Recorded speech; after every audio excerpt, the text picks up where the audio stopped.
सर्वांना नमस्कार। काल आपण व्हिडिओमध्ये बघितलेलं की उष्णता खूप वाढली आहे आणि मग शरीर थंड ठेवण्यासाठी काय काय करणं अपेक्षित आहे त्यावरतीच आपण उदाहरणं दिली होती की डेरा जसा पाझरतो जसं शरीर जेवढं पाझरेल तेवढंच तुमचं शरीर थंड राहणार आहे, जसं डेऱ्यातलं पाणी थंड राहतं। हे झालं फक्त जीवनशैलीबाबत। आहाराबाबत आपण आज बोलणार होतो।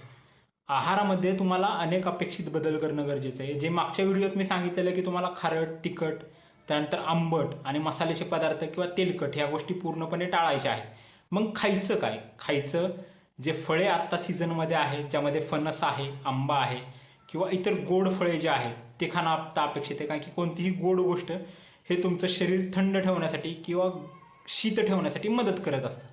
याचबरोबर आयुर्वेदामध्ये अनेक लेप असे सांगितलेले आहेत जे लेप लावून तुमचं शरीर तुम्ही थंड ठेवू शकता।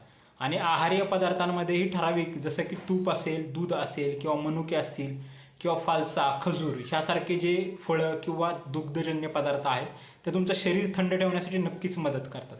लेप हा आहे की आयुर्वेदिक शास्त्रामध्ये ग्रीष्म ऋतुचर्या म्हणजे आत्ता जो चाललेला ऋतू आहे ग्रीष्म ऋतू, यामध्ये आजूबाजूचं तापमान वाढलेलं असतं आणि त्या काळामध्ये शरीर थंड ठेवण्यासाठी काय करणं अपेक्षित आहे हे सांगितलेलं आहे।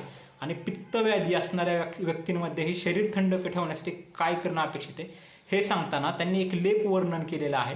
त्या लेपामध्ये चंदन, उशीर आणि कापूर ह्या तिन्ही गोष्टींचा समप्रमाणात घेऊन त्याचबरोबर त्यात तुम्ही लिंबाचा रससुद्धा टाकू शकता, कडुलिंबाचा रस टाकू शकता आणि हा लेप तुम्ही शरीरावरती लावायचा आणि जोपर्यंत सुकत नाही आहे तोपर्यंत ठेवायचा। सुकण्याच्या आधी थोड्या वेळी ते काढून टाकायचा। अशा स्वरूपात जर तुम्ही शरीरावरती किंवा दाह होणाऱ्या, आगाग होणाऱ्या अवयवांवरती जर तो लेप केला तर तुमचं शरीर थंड राहण्यासाठी मदत होते। तर या गोष्टी आपल्या जीवनशैलीमध्ये आपण अपनवूयात आणि या वाढत्या उन्हाळ्याला आणि उष्णतेला मात देऊयात। धन्यवाद।